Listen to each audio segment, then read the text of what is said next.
Hello guys, I hope आपकी exams की preparation अच्छी चल रही हो। आज हम डिस्कस करेंगे कंपनी लॉ की सर्टिफाइड कॉपी का डिस्कशन कि कैसे आपको एग्जाम्स में आंसर्स लिखने होते हैं ताकि आप अच्छे से अच्छे मार्क्स स्कोर कर सकें और क्या क्या बातों का ध्यान रखना पड़ता है एग्जाम्स में पेपर करते समय। ये जो कंपनी लॉ का आंसर शीट है इसमें स्टूडेंट को मिले हैं 57 मार्क्स और ये आपका दिसंबर 2020 का पेपर है। सो चलिए देखते हैं।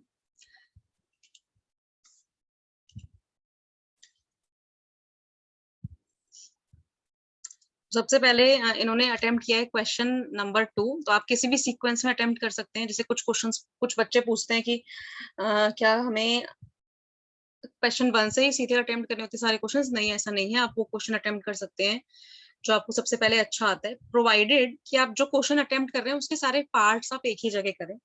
जैसे अगर आप क्वेश्चन 2 अटेम्प्ट कर रहे हैं तो उसके A B C D जितने भी पार्ट्स हैं वो साथ में ही अटेम्प्ट करें। और अगर आपको उस समय एक या दो पार्ट नहीं आ रहे हैं आंसर, तो आप उनके लिए स्पेस छोड़ दीजिए और फिर जब आपका पेपर हो जाए रिमेनिंग तो फिर उस क्वेश्चन पे वापस आइए जिसके लिए आपने स्पेस छोड़ी है। ठीक है, तो ये क्वेश्चन नंबर 2 है, 2A है। ये केस स्टडी बेस्ड क्वेश्चन है। तो इसमें आपको थोड़ा जो पैटर्न होना चाहिए वो आपका इस तरह से होना चाहिए कि आपने पहले फैक्ट्स लिखे, आपने फिर लिखा प्रोविजंस, फिर आपने एनालिसिस किया जो प्रोविजन है उसका क्वेश्चन से, एंड देन आपने कंक्लूजन लिखा। एनालिसिस में आप कंपेयर करेंगे प्रोविजन को क्वेश्चन के फैक्ट्स के साथ। और अगर आपको लगता है कि ये वाला मेथड फॉलो करने से आपके पास टाइम कम बचेगा हर क्वेश्चन में, तो आप कुछ कुछ क्वेश्चंस में ये फॉलो कर सकते हैं। बट अगर आप हर क्वेश्चन में ये फॉलो करते हैं तो it gives you an edge और आपको थोड़े बेटर मार्क्स मिलते हैं। वैसे इस पेपर में बच्चे ने ऐसा फॉलो नहीं किया है।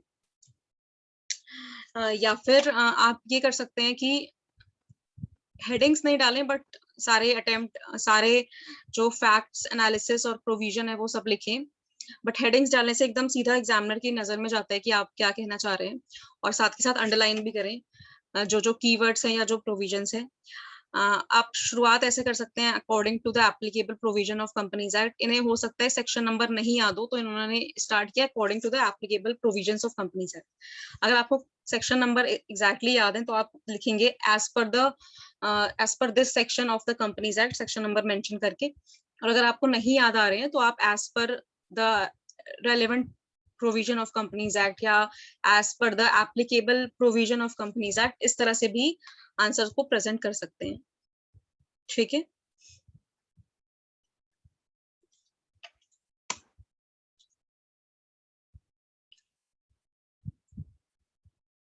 आप हर एक क्वेश्चन जो है वो नेक्स्ट पेज से शुरू करेंगे। हर एक क्वेश्चन का हर एक पार्ट, सपोज 2A है तो उसके बाद भी अगर आपके पास स्पेस बच गया है तो आप इसमें 2B स्टार्ट नहीं करेंगे, वो आप नेक्स्ट पेज से शुरू करेंगे।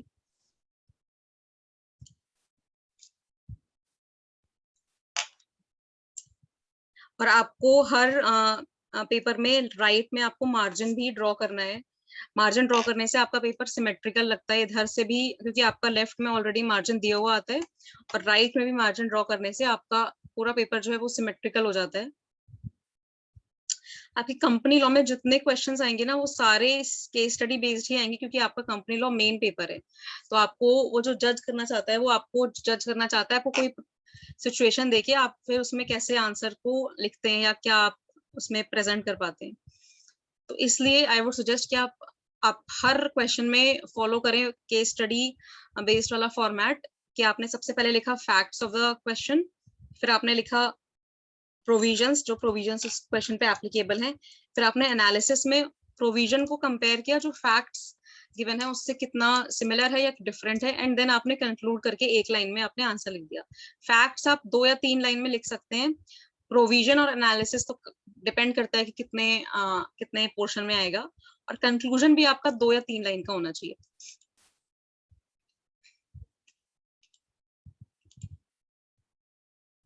इन्हें अभी तक हर क्वेश्चन में 3 में से 2 मार्क्स मिले हैं, विच इज गुड, क्योंकि पूरे मार्क्स आपको बहुत ही रेयरली मिलते हैं। अगर आपने कितना ही अच्छा लिखा है, सपोज 4 मार्क का क्वेश्चन है तो आपको 3 मिल जाएंगे, या 5 मार्क का क्वेश्चन है तो 4 मिल जाएंगे। एंड ऑल्सो कोशिश करिए कि आपकी पेपर में कटिंग जितनी कम से कम हो उतना बेटर है, बिकॉज थोड़ी अगर कटिंग हो जाती है तो वो फोकस वहीं पे चला जाता है कि क्या लिखा होगा, या फिर क्या थोड़ा प्रेजेंटेशन में ऐसा लगता है कि सही नहीं लग रही प्रेजेंटेशन।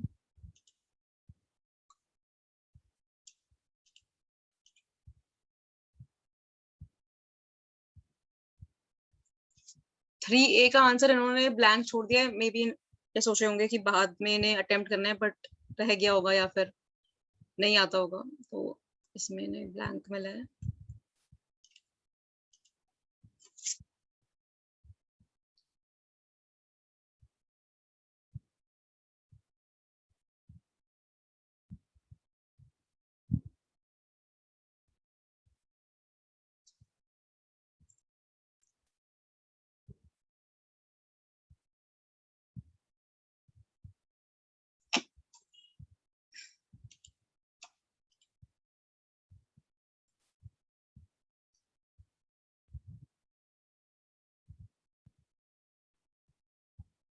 फिर आपको अंडरलाइन करना है जो आपके मेन कीवर्ड्स हैं या जो पॉइंट्स हैं, ताकि वहीं पे नजरें जाएं।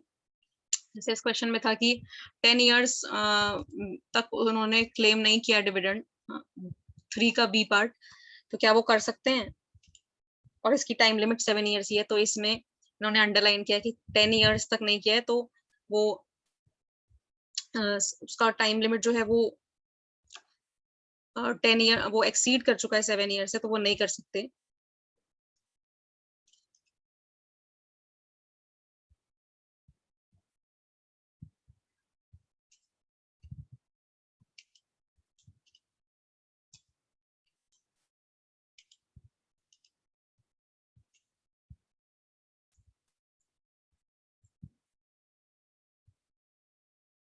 फिर आपको क्वेश्चंस जो है वो पॉइंट्स में लिखने हैं, जितना आप ब्रेक डाउन करके क्वेश्चन को पॉइंट्स या सब पॉइंट्स बना के लिख सकते हैं।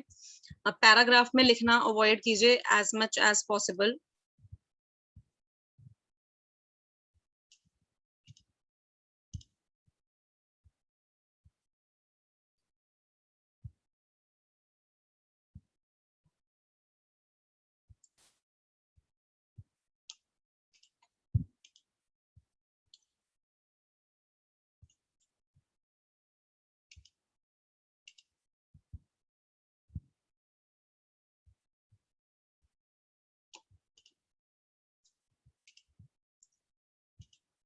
फोर एकदम डायरेक्ट क्वेश्चन था, इन्होंने प्रोविजन लिख दिया, इन्हें पूरे मार्क्स मिल गए।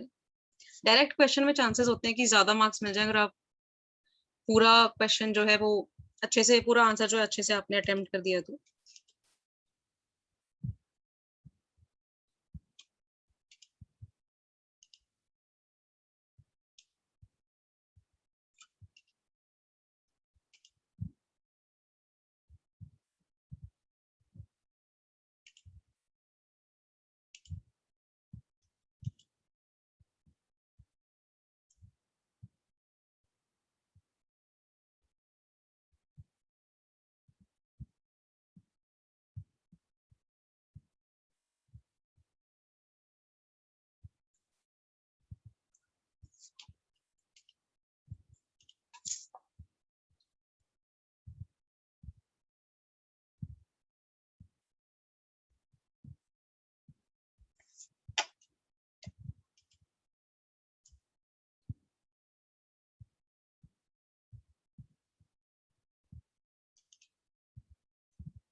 Also guys try to attempt all the questions, because अगर आप सारे क्वेश्चंस अटेम्प्ट करते हैं, इवन दो अगर आपको कुछ नहीं आते हैं अच्छे से, तो यू गेट सम मार्क्स, आपको कुछ ना कुछ मार्क्स तो मिल ही जाते हैं। डोंट थिंक कि आप वही क्वेश्चन लिखेंगे जो आपको आते हैं, और जो आपको नहीं आते हैं वो आप अटेम्प्ट नहीं करेंगे। ये बहुत ही बैड अप्रोच है to to write the answer, to present the answers in the exam. आपको एग्जाम में हर क्वेश्चन कॉन्फिडेंट होकर अटेम्प्ट करना चाहिए।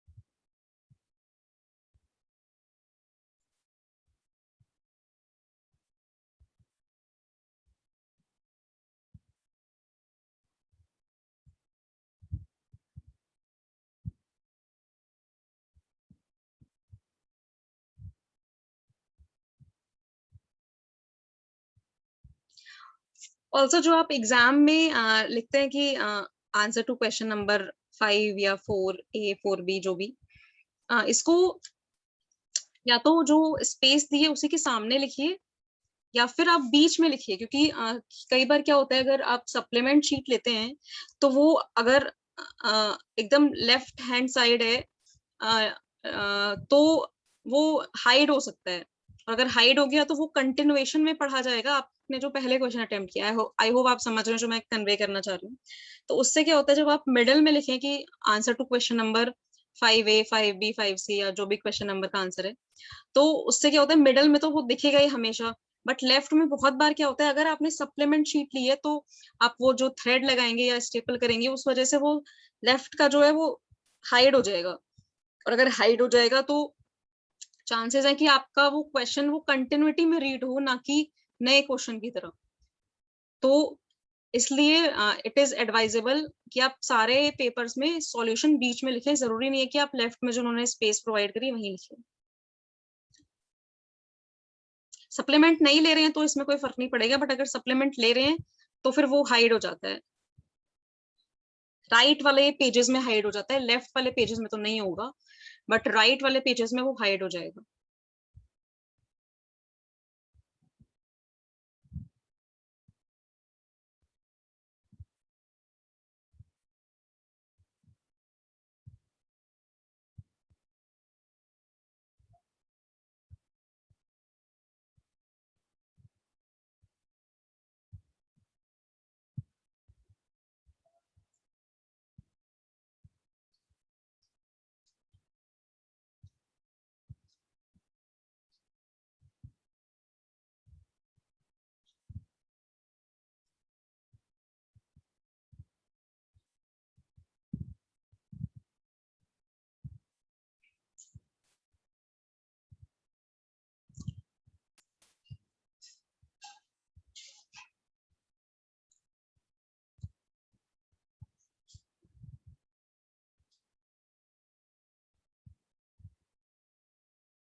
कि कंपनी लॉ का पेपर है, इसमें आपके मोस्टली क्वेश्चंस जो हैं वो डायरेक्ट नहीं आएंगे, वो आपको केस स्टडी बेस्ड क्वेश्चंस में ही बना के आएंगे। तो हर क्वेश्चन में अगर आप यही फॉर्मेट फॉलो करेंगे, फैक्ट्स एनालिसिस प्रोविजंस और कंक्लूजन का, तो you will get better marks. जितनी कॉपीज मैंने अभी तक कंपनी लॉ की देखी उनमें से हार्डली किसी पेपर में ये फॉर्मेट फॉलो हुआ है।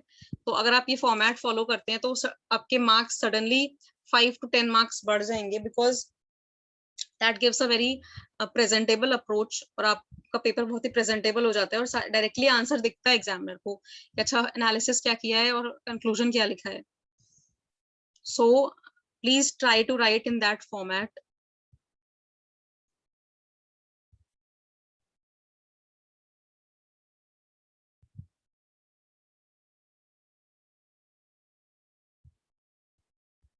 आंसर्स को पॉइंट्स में लिखिए, और पॉइंट्स में भी आप बुलेट्स का यूज कीजिए ना कि पॉइंट्स का। बुलेट्स यूज करने से आपके पता नहीं चलते आपने कितने पॉइंट्स लिखे हैं, और आप बुलेट्स किसी भी तरह से बना सकते हैं, डॉट बना सकते हैं, हाईलाइटेड डॉट, या फिर एरोज बना सकते हैं।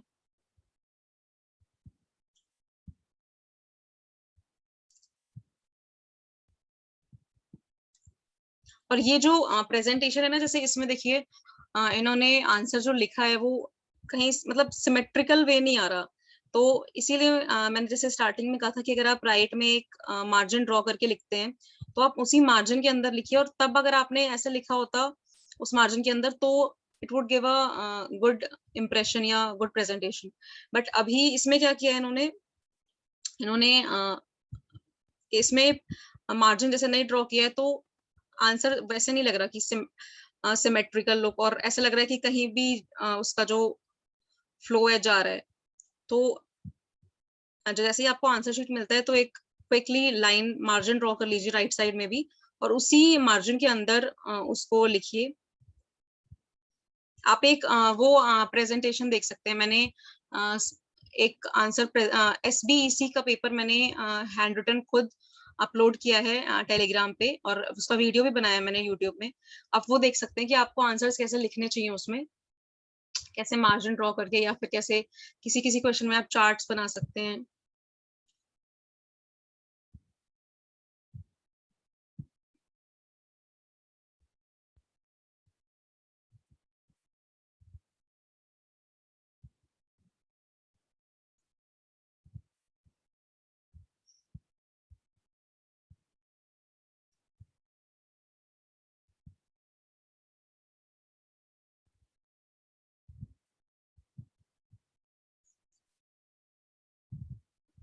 ठीक है, तो इसको हम कंक्लूड करते हैं कि आपको जो आंसर लिखने हैं, स्पेशली कंपनी लॉ में, क्योंकि आपके सारे जो इसमें क्वेश्चंस होते हैं वो केस स्टडी बेस्ड होते हैं, तो आप उसमें 4 पैरामीटर्स में आंसर्स लिखेंगे डिवाइड करके: फैक्ट्स, एनालिसिस, प्रोविजन और कंक्लूजन। नेक्स्ट आपको मार्जिन ड्रॉ करने हैं राइट हैंड साइड में, ताकि आपका जो प्रेजेंटेशन है वो सिमेट्रिकल लुक आए। नेक्स्ट आप आंसर्स जो हैं पॉइंट्स में लिखेंगे, जहां जहां पे जितना पॉइंट्स में ब्रेक डाउन करके लिखा जा सकता है, बट उसमें भी आप बुलेट पॉइंट्स का यूज करेंगे। मेन कीवर्ड्स को या प्रोविजंस को हाईलाइट करेंगे जो आप शो रहे हैं कि हाँ ये सही है। जहां जहां पे आपको लग रहा है कि आपको सेक्शन नंबर अच्छे से याद है, वहां पे आप सेक्शन नंबर मेंशन करेंगे, और जहां पे आपको लग रहा है कि सेक्शन नंबर आपको याद नहीं है, वहां पे आप अकॉर्डिंग टू द सेक्शन, आप according to the relevant section of this act लिख सकते हैं, या फिर as per the relevant section, या as per the relevant section of this act, ऐसे आंसर को कंटिन्यू कर सकते हैं। बट सेक्शन वहीं पे मेंशन कीजिए जो आपको लगता है कि सही आपको याद है। गलत कभी भी मेंशन नहीं करना है सेक्शन को, क्योंकि सेक्शन के मार्क्स नहीं होते, बट हाँ अगर आप सही लिखते हैं तो अच्छा इंप्रेशन पड़ता है, बट गलत लिखते हैं तो पूरा आंसर फिर वो गलत हो जाता है, चाहे भले ही आपने आंसर सही लिखा हो। पॉइंट्स में लिखिए आंसर को, और उसमें भी बुलेट पॉइंट्स का यूज कीजिए, जैसे इसमें इन्होंने डैश डैश डैश का यूज किया है, बट आपके वो डैश डैश या जो जो पॉइंट्स हैं वो भी वैसे आने चाहिए, थोड़े स्ट्रेट लाइन या थोड़ा सा प्रेजेंटेबल लगना चाहिए। इसमें इन्होंने जल्दी जल्दी डैश डैश बनाए हैं, डैश डैश बनाए हैं। सो आपका वो ऐसा लगना चाहिए कि मतलब अच्छा लगे, should give a clean and nice look to the paper.